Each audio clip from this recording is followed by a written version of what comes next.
వేటాడి ఊచకోత హత్యకు గురవుతున్న అవామీ లీగ్ నేతలు గుర్తించిన 29 మృతదేహాల్లో 20 ఆ పార్టీ నాయకులవే. బంగ్లాదేశ్లో సడలిన ఉద్రిక్తత.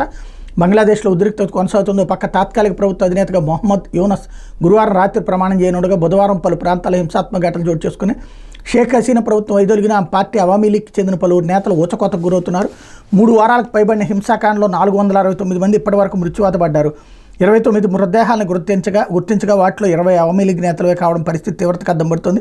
ఆ పార్టీ నేతలను లక్ష్యంగా చేసుకుని ఆందోళనకారులు ఎక్కడికక్కడ వేటాడి దాడులకు తెగబడుతున్నారు. అశోక్ తలాలో ఒక మూక మాజీ కౌన్సిలర్ ఇంటికి నిప్పు పెట్టిన ఘటనలో 5 టీనేజర్లు మరొకరు సజీవ దహనమయ్యారు. భద్రతా బలగాలపైన పోలీస్ స్టేషన్లపైన దాడులు తప్పడం లేదు. యువనటుడు శ్యామ్తోనూ దర్శకుడైన తన తండ్రిని ఆందోళనకారులు అతి కిరాతకంగా చంపేశారు. వారు తమ లక్ష్యంగా తెచ్చుకున్న తండ్రి కుమారులు చాంద్పూర్లోని స్వగ్రామానికి పారిపోయేందుకు ప్రయత్నించారు. మార్గమధ్యంలోని ఆందోళనకారులు వీళ్ళని అడ్డుకున్నారు. ఆత్మరక్షణ కోసం కాల్పులు జరపాలని వీరు ప్రయత్నించిన ఉపయోగం లేకపోయింది. నిరసనకారులు వీరిని చుట్టుముట్టి కర్రలతో కొట్టి చంపేశారు. హసీనా తండ్రి షేక్ ముజిబుర్ రెహమాన్ జీవిత చరిత్ర ఆధారంగా తీసిన చిత్రంలో శ్యామ్తో నటించారు. నటోరే అనే ప్రాంతంలో ఒక ఎంపీ ఇంటికి నిరసనకారులు నిప్పుపెట్టారు. ఆ ఇంటి గదులు, బాల్కనీలు, మేడపైన మృతదేహాలు లభ్యమై మరో కళాకారుడు ఏళ్ల తరబడి శ్రమించి తయారు చేసిన 3000 వాయిద్య పరికరాలు ఇంకో దుండగులు నిప్పంటించారు.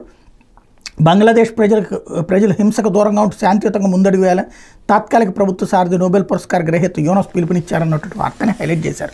అతన్ని వాడుకున్నారన్న సంగతి అతనికి ఎప్పటికీ తెలుస్తుందో ఈలోపు జరగాల్సిందంతా ఆ దేశానికి స్వతంత్రం తెచ్చినటువంటి చంపేశారు. ఆ స్వతంత్రానికి తెచ్చినటువంటి పాత్ర పోషించిన హీరోని కూడా చంపేశారంటే వాళ్ళు ఆ దేశ ద్రోహులు అక్కడ ఉన్నారు అన్నటువంటి తెలుస్తున్నా ఆ దేశ ద్రోహుల ఉచ్చులో పడి నలిగిపోయింది బంగ్లాదేశ్ అన్నటువంటి స్పష్టంగా కనబడుతుంది.